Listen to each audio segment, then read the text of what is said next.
नमस्कार, Arya study point में आप लोगों का स्वागत है। आज हम लोग शुरू करने जा रहे हैं भाषा के सिद्धांत। इसमें हम लोग भाषा सीखने का क्रम, भाषा सीखने के साधन और भाषा के विशेषताएं और भाषा के प्रभावित करने वाले कारक के बारे में पढ़ेंगे। इसके पहले हम लोग भाषा के प्रकार, भाषा और भाषा के बारे में जान चुके हैं। तो आज हम लोग शुरू कर रहे हैं भाषा के सिद्धांत। सबसे पहले हम लोग थोड़ा सा समझ लेते हैं भाषा क्या है। भाषा लैंग्वेज। अब लैंग्वेज आप समझ लें, भाषा विचारों को अभिव्यक्त करना, अपने मनोभावों को अभिव्यक्त करना, अपने मन की बात को अभिव्यक्त करना। भाषा एक सशक्त माध्यम है संप्रेषण का। भाषा के द्वारा ही जो है व्यक्ति सबसे सर्वश्रेष्ठ प्राणी में गिना जाता है, क्योंकि उसके पास भाषा रूपी साधन है। तो इसलिए भाषा, तो भाषा क्योंकि हम इसके पहले आप लोगों को पढ़ा चुके हैं कि भाषा के कितने प्रकार होते हैं, सांकेतिक, मौखिक, लिखित, ठीक है। और इसके बाद भाषा के भाग कितने होते हैं, स्वनिम, रूपिम और वाक्य विन्यास, अर्थ विन्यास, इस तरीके से। और उसमें जो है आपके अभिव्यक्ति के माध्यम में भी आपने देखा होगा कि शब्द भंडार कितने होते हैं। 2 साल का बच्चा है तो लगभग 200-250 शब्दों का भंडारण कर लेता है। 4 साल का बच्चा तो 1600 शब्दों का भंडारण कर लेता है। और 18 साल का बच्चा लगभग 1 लाख से ज़्यादा शब्दों का भंडारण कर लेता है। तो उसका हमने चार्ट बना के आप लोगों को दिखाया था। तो इस तरीके से आज हम पढ़ेंगे भाषा के सिद्धांत। भाषा के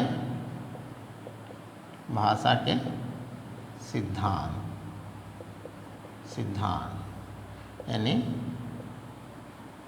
थियरी ऑफ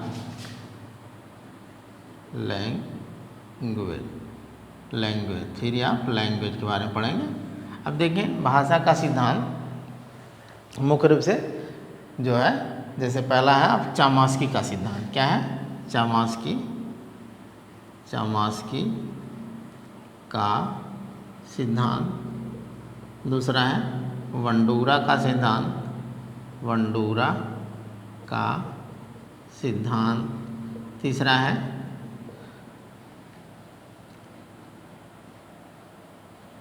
चैपनीज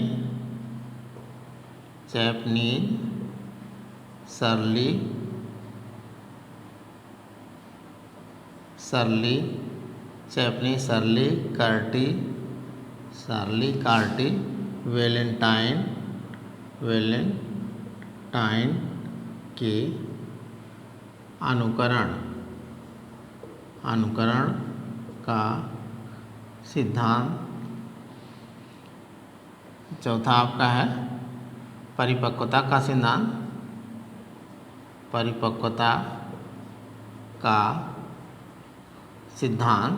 पांचवा आपका है अनुबंध का सिद्धांत।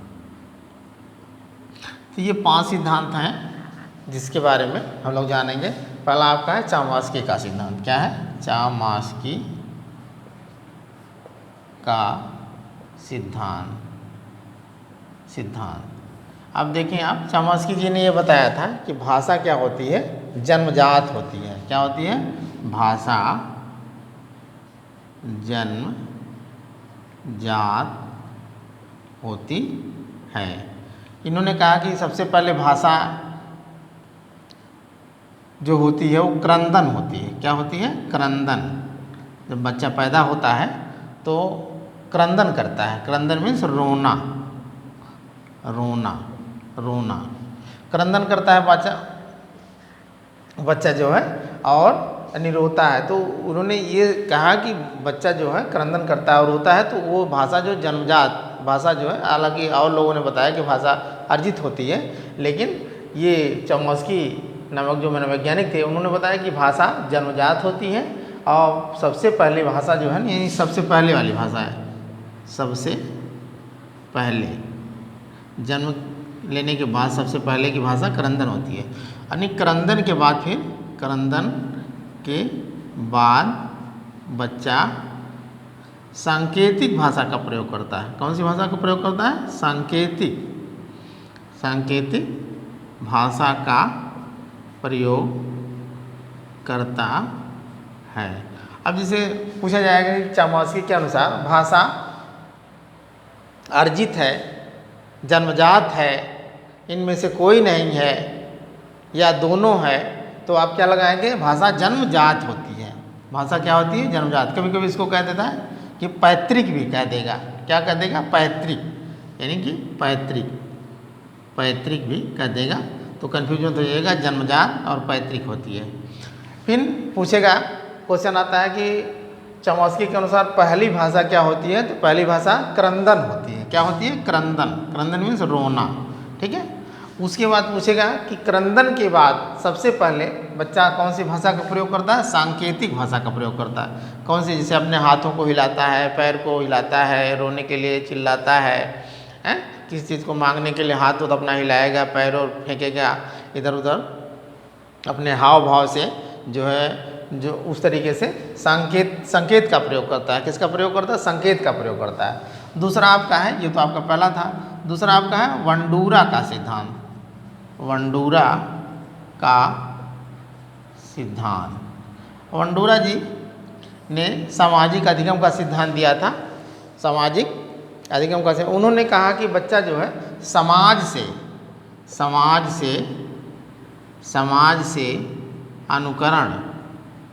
अनुकरण द्वारा भाषा सीखता है। अब क्वेश्चन आएगा कि वंडूरा का जो सिद्धांत है क्या बताता है कि बच्चा समाज से अंतःक्रिया करके, इंटरेक्शन बिटवीन सोशलिज्म से इंटरेक्शन करता है। समाज में बच्चा जाता है। अब ये होता है कि बच्चा पैदा होता है, सबसे पहले परिवार में जाता है, माँ बाप, गार्जियन, भाई बहन और लोगों के संपर्क में जाता है। परिवार के बाद धीरे धीरे थोड़ा सा बड़ा होता है, पास पड़ोस में भी जाता है। पास पड़ोस के बाद और थोड़ा बड़ा हो, 4-5 साल 6 साल का होता है तो विद्यालय में जाता है। विद्यालय के बाद वो पूरे एक विद्यालय का भी समाज होता है। और ये भी कहा गया, जॉन डीवी ने कहा कि जो आपका एक परिवार है वो समाज का एक लघु रूप है। तो वहाँ से भी समाज तो अपने आप में है ही है। एक समाज जो है, बाहर जाता बच्चा, विद्यालय में जाता है और जब बाहर सोसाइटी में जाता है, बड़ा होता है, लेकिन परिवार भी एक समाज का रूप है। परिवार क्या है? एक समाज का रूप है। तो वहाँ से बच्चा जो है अनुकरण द्वारा सीखता है। कैसे सीखता है? अनुकरण द्वारा सीखता है। और उन्होंने सामाजिक अधिगम का सिद्धांत दिया। सामाजिक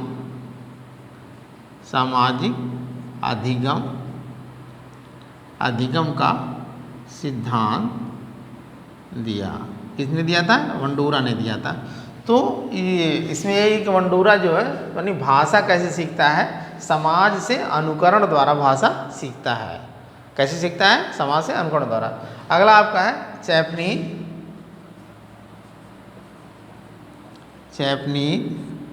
सार्ली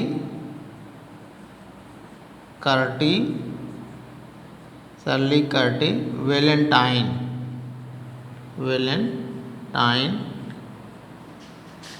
के अनुकरण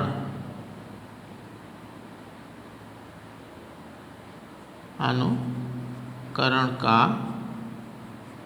सिद्धांत।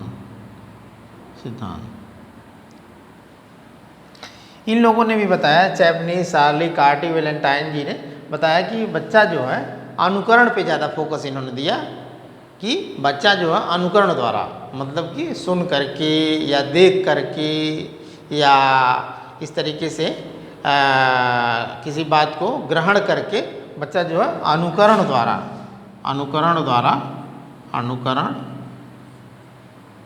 द्वारा भाषा सीखता है। और इन्होंने ये बताया कि अगर परिवार का, समाज का, विद्यालय का, पास पड़ोस का वातावरण अगर दोषयुक्त है तो बच्चे के अंदर जो भाषा का ज्ञान आएगा, बच्चा जो भाषा सीखेगा वो अभी भाषा क्या होगी? दोष युक्त होगी। अब देखें आप, जैसे छोटा परिवार है तो बात में लोग किसी काम को कहते भी हैं तो प्रेम से नहीं कहते, प्यार से नहीं कहते हैं, गुस्से में बात करते हैं, तो बच्चा भी जवाब गुस्से में ही देगा।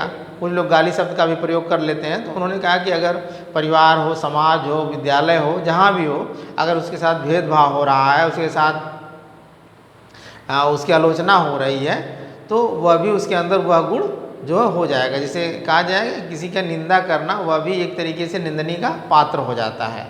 जैसे तो इस तरीके से अनुकरण द्वारा बच्चा सीखता है और अपने यानी दोषयुक्त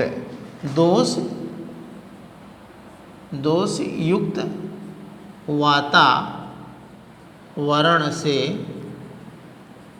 दोषयुक्त भाषा सीखेगा। दोषयुक्त वातावरण से कैसी भाषा सीखेगा? दोष युक्त भाषा सीखेगा। अगर वो वातावरण दोषयुक्त है तो दोषयुक्त। अब वातावरण से आप समझ लेंगे कि परिवार है, आपका परिवार है यानी पास पड़ोस है, विद्यालय है, फिर आपका मान लीजिए समाज ही है, समाज ले लेंगे, ये भी परिवार भी एक तरीके से छोटा समाज ही है, पास पड़ोस ये सब मिला करके एक समाज ही होता है। तो जहाँ भी बच्चा जाएगा अगर उसको जैसी भाषा मीठी भाषा का प्रयोग लोग करेंगे तो मीठी भाषा का प्रयोग करेगा, और अच्छी भाषा का प्रयोग हुआ तो अच्छी भाषा प्रयोग करेगा, जहाँ खराब भाषा का प्रयोग हुआ मतलब गंदी भाषाएं होती है ना, तो दोषयुक्त भाषा, दोष मुक्त भाषा, तो इस तरीके से ये आपका हो गया चैपनीज सरली कार्टी। अगला था परिपक्वता का सिद्धांत। क्या है? परिपक्वता का सिद्धांत। परिपक्वता से मतलब है कि बच्चा जो है जब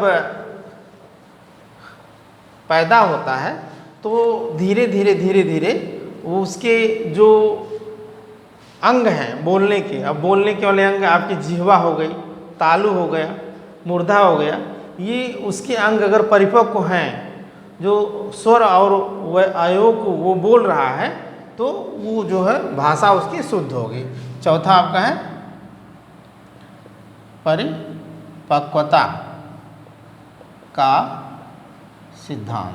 परिपक्वता का सिद्धांत है, इसमें आप देखेंगे परिपक्वता का सिद्धांत में नहीं बच्चे का जिह्वा, तालु, मूर्धा, तो इस तरीके से ये बोलने के लिए जो आपका तालु हो, जिह्वा होती है, तालु होते हैं, मूर्धा मतलब गले का जो होता है, ये आपका अगर बच्चे का जो परिपक्व है, मैच्योर है, अब बच्चा छोटा है तो धीरे धीरे ही विकास होगा। जब उसका पूर्ण रूप से विकास हो जाता है वो तो वह फिर अपनी भाषा का प्रयोग अच्छे तरीके से यानी भाषा के अवयव एवं स्वर का प्रयोग करने लगता है। तो अगर ये जिह्वा, तालु, मूर्धा ये अगर उसके परिपक्व हो गए, मैच्योर हो गए हैं तो वो क्या करेगा? भाषा के अवयव एवं स्वर का प्रयोग करने लगेगा और शुद्ध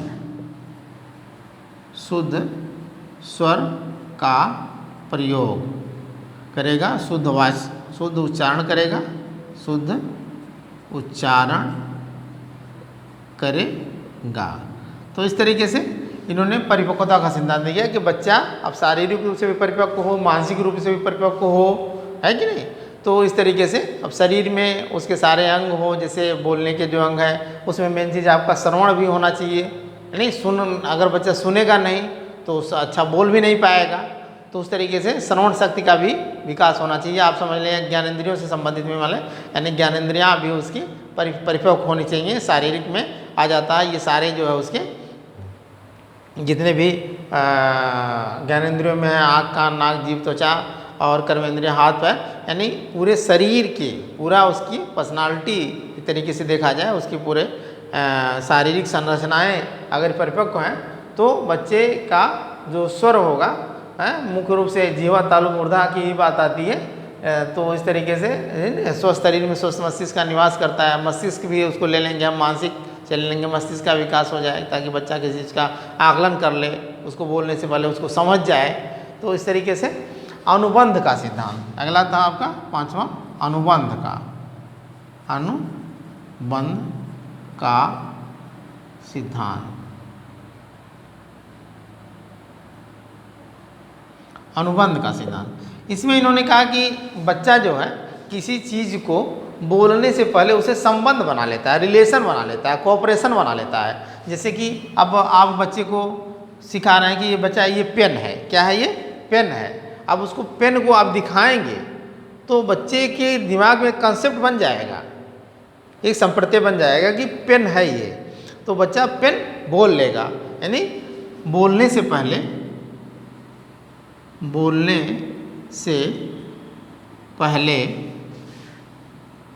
अनुबंध मतलब अनुबंध बना लेता है। बोलने से पहले अनुबंध बना लेता है और क्या करता है वो कि उसको पहले यानी वस्तु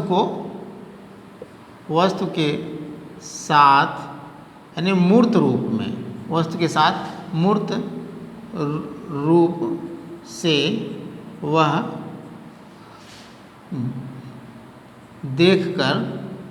देखकर भाषा का प्रयोग जल्दी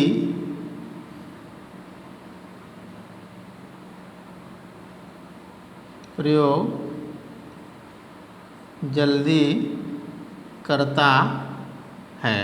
यानी जब वो अनुबंध बना लेगा, जैसे हमने अब जैसे उसके पापा आ गए, पापा को देख लिया तो पापा सब जल्दी बोल लेगा देख करके, यानी अनुबंध बना लिया वो अपने पापा को। मम्मी को देख करके मम्मी बोल लेगा, भैया को देख करके भैया बोल लेगा। और तो अनुबंध का सिद्धांत मतलब कि एक संबंध बना लेता है। क्या करता है वो उससे यानी संबंध बना लेता है, वो संबंध बना लेता है। तो इस तरीके से ये आपका हो गया चामस्की, पंडूरा, सेबनी, सर्ली, कर्डी, वैलेंटाइन और परिपक्वता का सिद्धांत, अनुबंध का सिद्धांत ये आपका हो गया। फिर ये आपकी हो जाएगी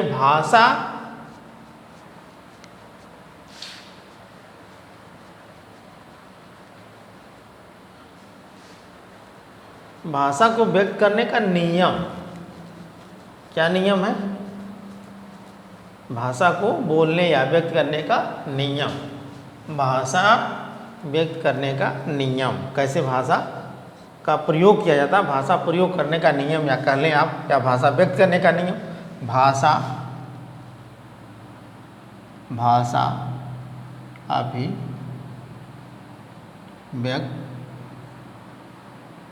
करने का नियम, भाषा को अभिव्यक्त करने का नियम। तो इन्होंने दो नियम दिया। कौन सा नियम दिया? पहला आपका है मनोवैज्ञानिक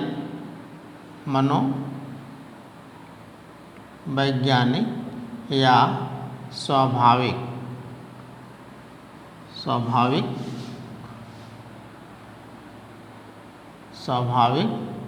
नियम। दूसरा मॉन्टेसरी नियम,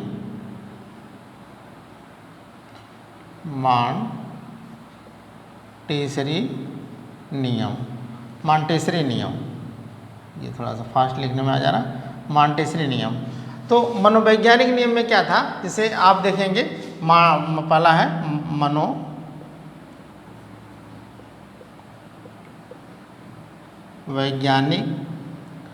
या स्वाभाविक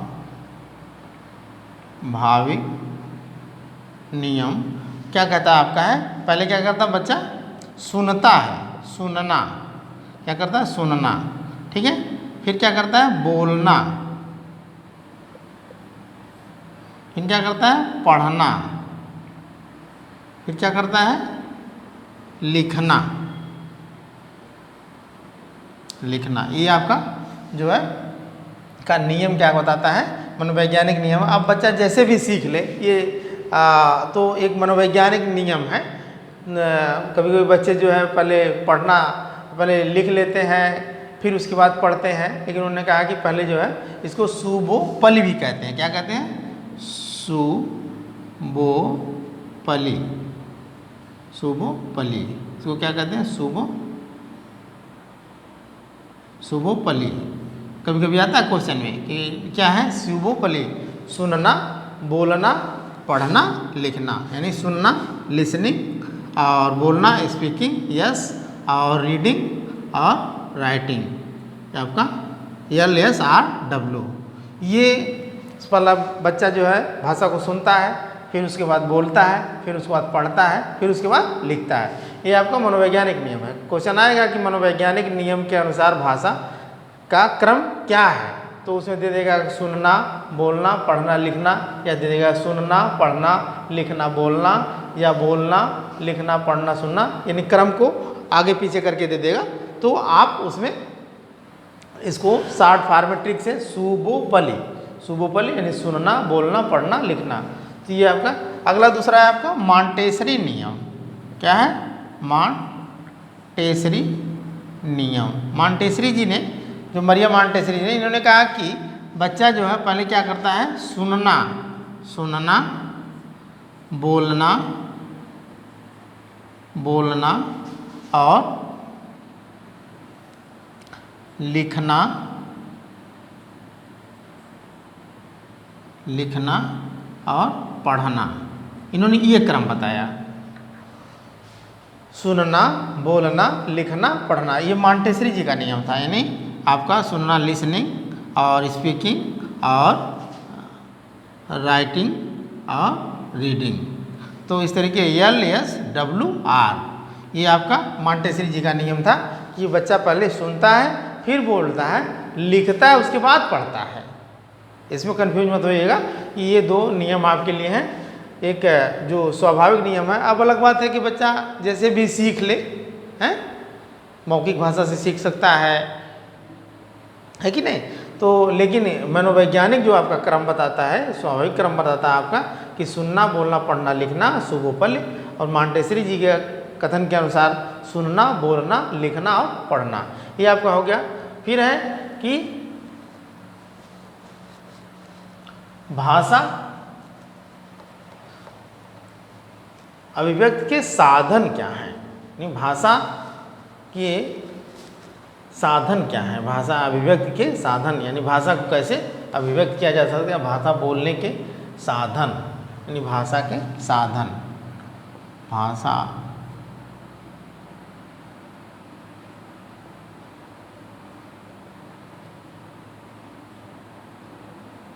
के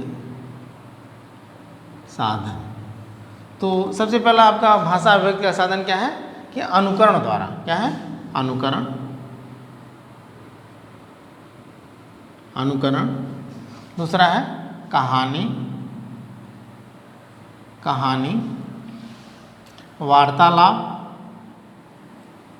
वार्तालाप, अनुकरण, कहानी, दूसरा कहानी, तीसरा वार्तालाप, चौथा नाटक,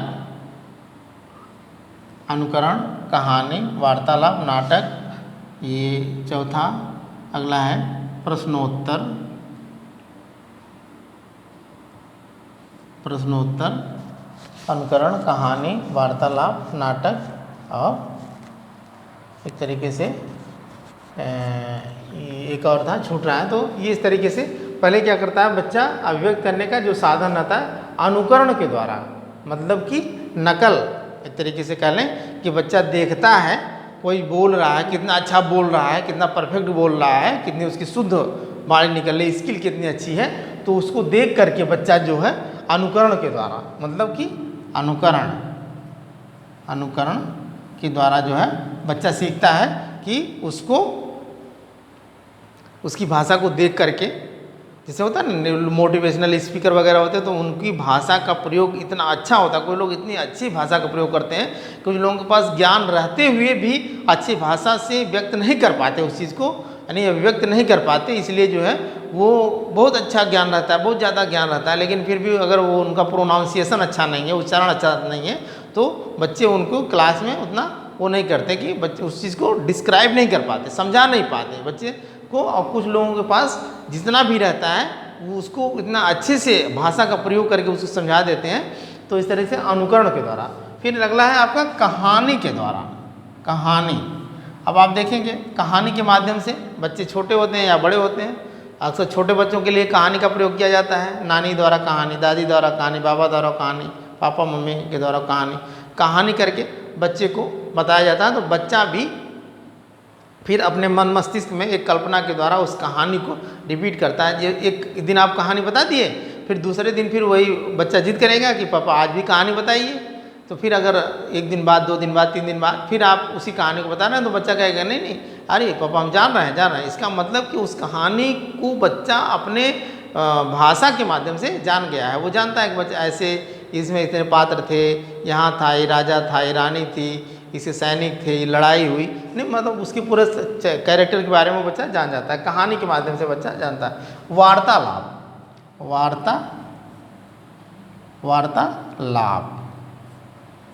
वार्तालाप आप देखेंगे, वार्तालाप का मतलब होता है कि एक दूसरे से बात करना। 2 बच्चे होंगे, आपसे भी आत्मचिंतन भी होता है, आपस में भी मंथन होता है, बड़े लोग करते हैं। लेकिन छोटे बच्चे जो हैं वार्तालाप करते हैं, या बड़े लोग भी डिस्कस, जैसे ग्रुप डिस्कशन वगैरह होता है, बड़े बड़े कंपटीशन वगैरह के बाद जो है, मान लीजिए प्री निकल गया, मेन निकल गया, फिर उसके बाद ग्रुप डिस्कशन वगैरह होता है।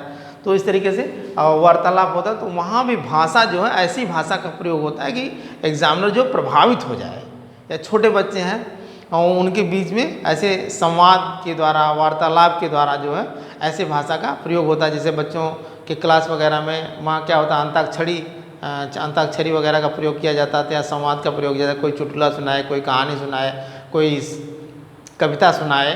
तो इस तरीके से वार्तालाप एक दूसरे पे, यानी कोई एक पक्ष बैठ जाएगा, कोई विपक्ष बैठ जाएगा, कोई तर्क देगा, कोई अपना तर्क देगा, कोई उसके पक्ष में तर्क देगा, कोई विपक्ष में, तो वार्तालाप होती है। वार्तालाप के द्वारा भाषा का ज्ञान। अगला आपका नाटक के द्वारा, इसका नाटक। अब नाटक में आप देखें, नाटक के माध्यम से भी भाषा का विकास होता है। नाटक में जितने पात्र होते हैं, जैसे किसी को राजा का रोल दे दिया गया, किसी सिपाही का रोल दिया गया, किसी को चोर का रोल दे दिया गया, किसी को सैनिक का रोल दे दिया गया। तो अब उसमें अपने अपने रोल को वो अपने अपने भाषा के माध्यम से, मधुर भाषा में, अब जैसे डकैत बन गया कोई, तो कर्कश भाषा का प्रयोग करेगा, गरजते हुए भाषा का प्रयोग करेगा। इस तरीके से कोई नौकर है तो बहुत विनम्र भाषा का प्रयोग करेगा। तो उसमें भी वो भाषा का प्रयोग कैसे करना है, कैसे सीखता है बच्चा, इस तरीके से नाटक के द्वारा भी बच्चे, नाटक के द्वारा जल्दी जो है, छोटे छोटे बच्चे हैं जाते हैं, गुड्डा गुड्डी का खेल करते हैं, कहीं सीरियल वगैरह देखेंगे तो उसमें वो काल्पनिक अपना भी एक 4-5 बच्चे हैं, तो एक नाटक के माध्यम से भी भाषा का प्रयोग करते हैं। वो बच्चा बोलेगा तुम चोर बन जाओ, मैं सिपाही बन गया, तुमको दौड़ाऊंगा, पिनाऊंगा, पकड़ूंगा। इस तरीके से भी अपने बात में करके प्रश्नोत्तर है आपका,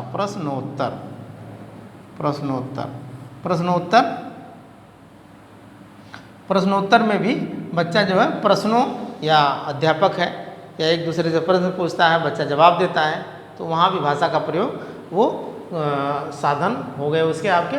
तो इस तरीके से अगला है भाषा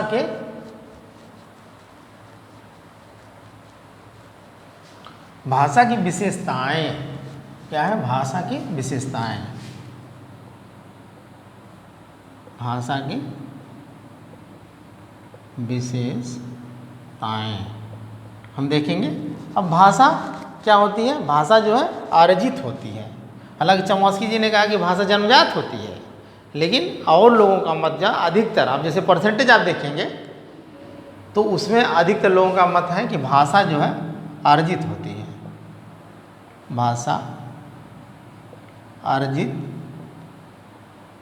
होती है। भाषा क्या होती है? अर्जित होती है। भाषा क्या होती है? अर्जित होती है। भाषा भावों को अभिव्यक्त करती है। भावों या विचारों को अभिव्यक्त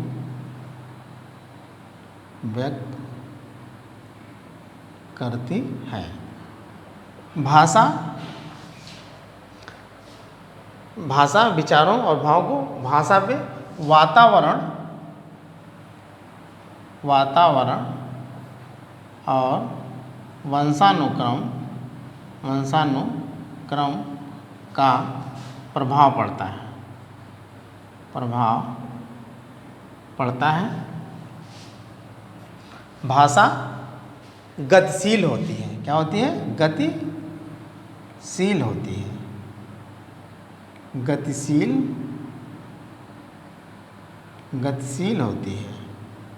गतिशील होती है। अब जैसे देखेंगे आप, हर जगह की भाषा अलग अलग होती है, गतिशील होती है। कहीं आपको जाना है जैसे, तो अगर वहाँ कुछ लोग हैं, किसी बात को आपको समझाना है, कहीं कोई मैटर हो गया है, कोई झगड़ा हो गया है, तो उस तरीके से आप ज़ोर ज़ोर से अगर नहीं बोलेंगे तो अपनी बात को अभिव्यक्त नहीं करेंगे तो प्रभावी नहीं होगा, यानी उसमें गति होनी चाहिए।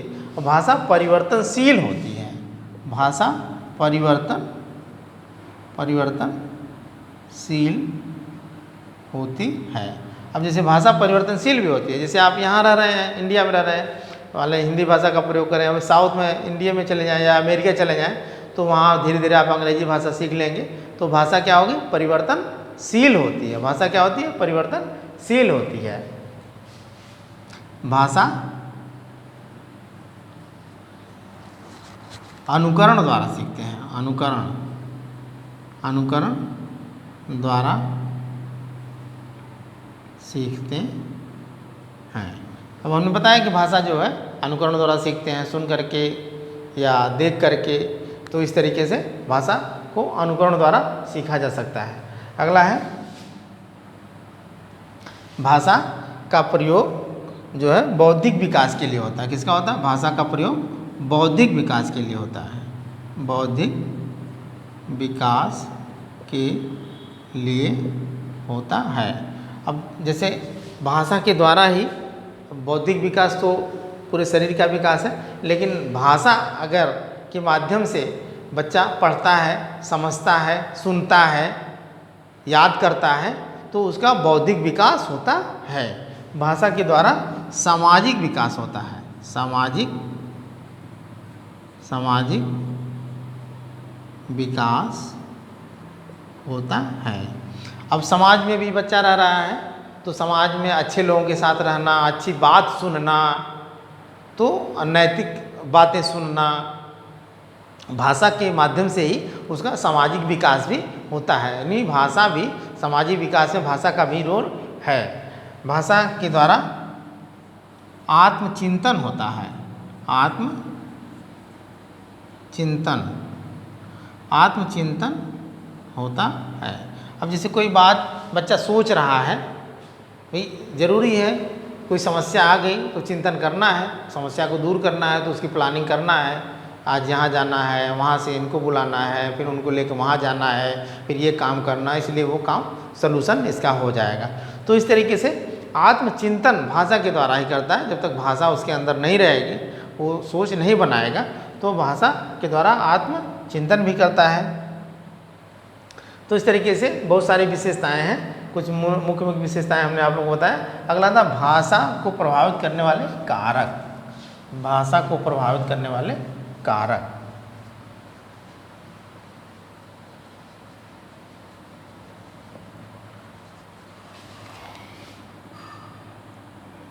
भाषा को प्रभावित करने वाले कारक।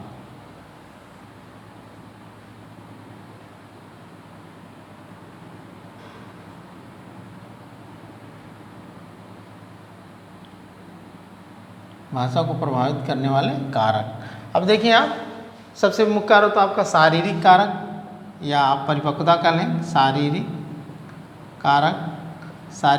शरीर आपका स्वस्थ अगर नहीं है तो बोलने में आप असमर्थ रहेंगे, भाई एनर्जी नहीं आपके अंदर है। शरीर अगर आपका स्वस्थ नहीं है, शारीरिक कारक भी होता है, शरीर स्वस्थ होना चाहिए भाषा को व्यक्त करने के लिए।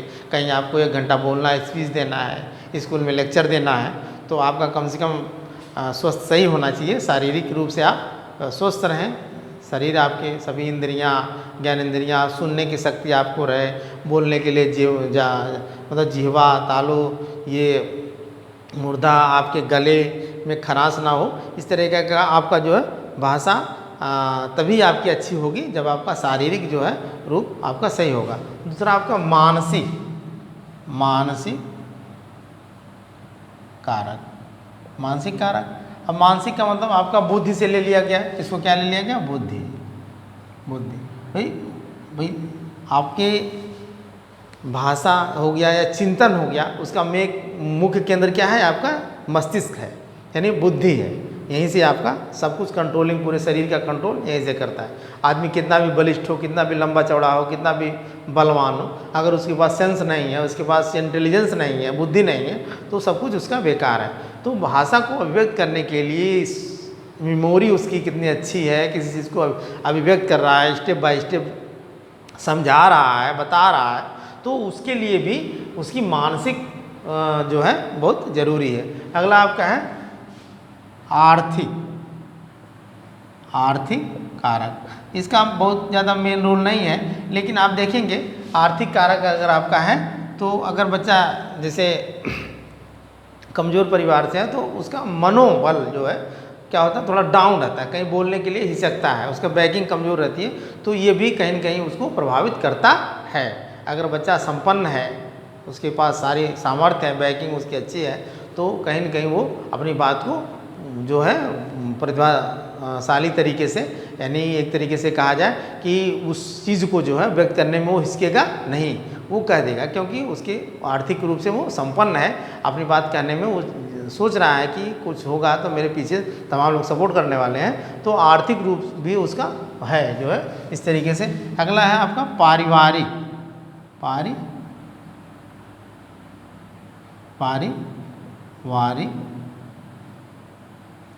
पारिवारिक कारक। पारिवारिक कारक में आप देखें, परिवार से में आप देखें, अगर परिवार का वातावरण कलहपूर्ण है तो भाषा भी दोषपूर्ण होगी।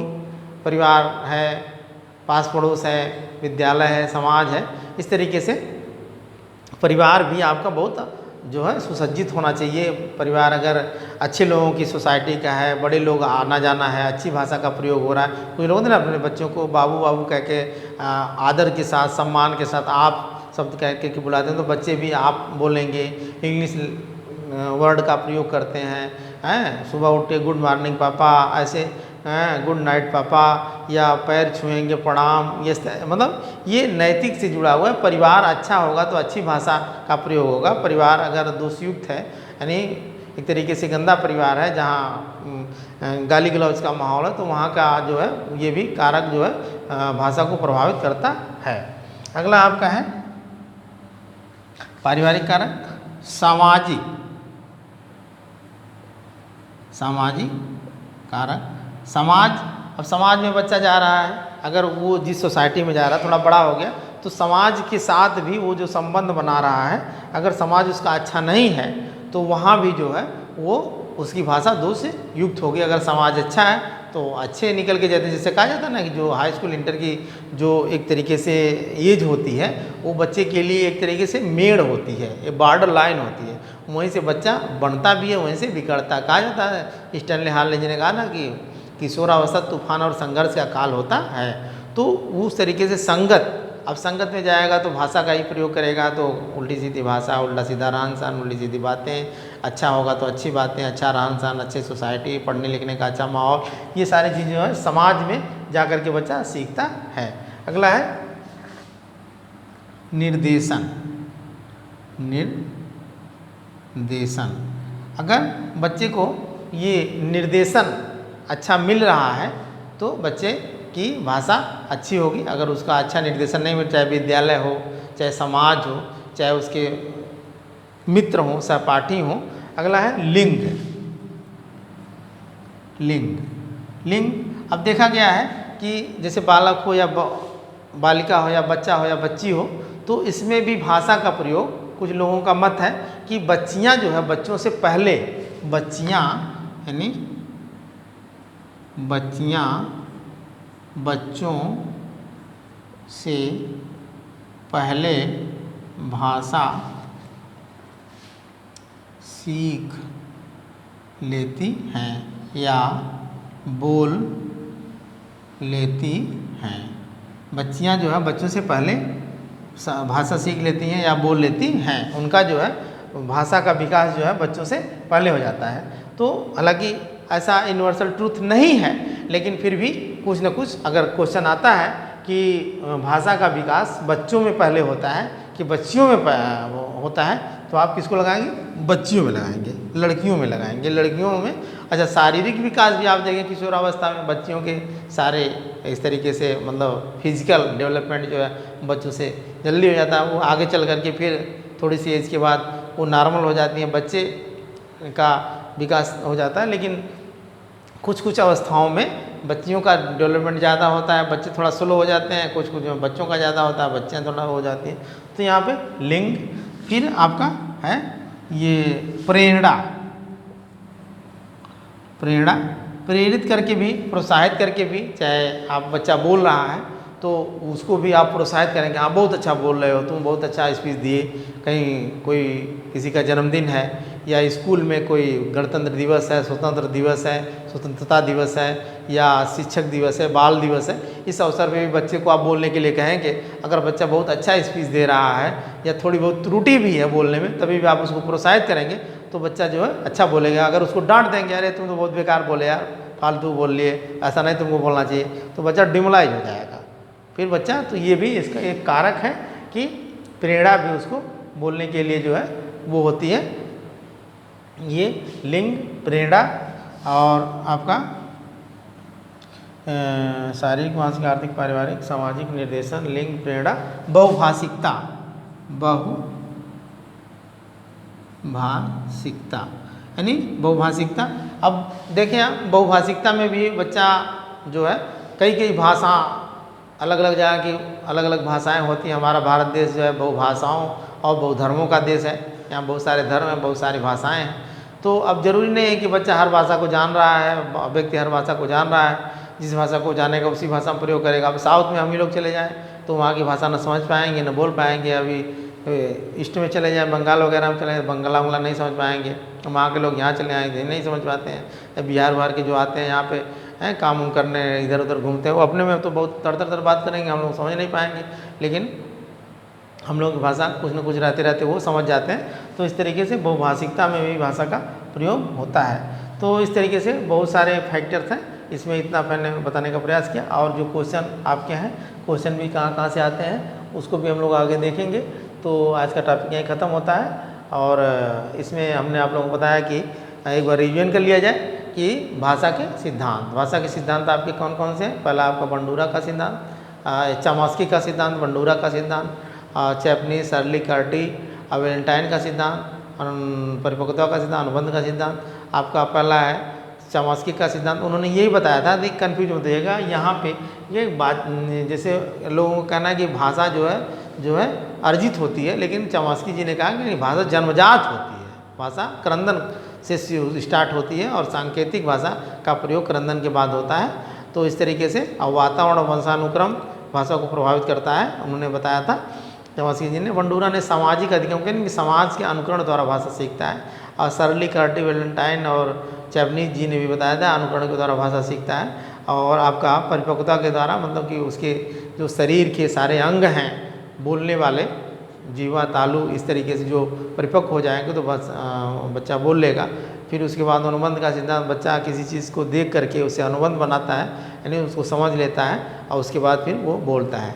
उसके बाद उसके सीखने के क्रम कौन कौन से हैं, मॉन्टेसरी क्रम और मनोवैज्ञानिक क्रम। मनोवैज्ञानिक क्रम में आपका पहले सुनना, बोलना, पढ़ना, लिखना, सुबु पली है। फिर मॉन्टेसरी की में सुनना, बोलना, लिखना, पढ़ना है। लिखना पहले आ जाता है पढ़ने से, इसमें पढ़ना जो है लिखना पहले आ जाता है। तो ये आपका क्रम हो गया। फिर आपका जो उसकी विशेषताएं थी, बहुत सारी विशेषताएं हैं उसकी। और फिर उसके बाद उसके ये कारक हैं। तो अब भाषा को हम अपने दैनिक जीवन से जोड़ करके अगर देखें, अपने समाज से जोड़ करके देखें, अपने परिवेश से जोड़ करके देखें, तो हमें बहुत जल्दी समझ में आएगी। भाषा से जो भी क्वेश्चन बनता है उसको आप ध्यान से देख लेंगे। और आज का टॉपिक यहीं ख़त्म किया जाता है। धन्यवाद।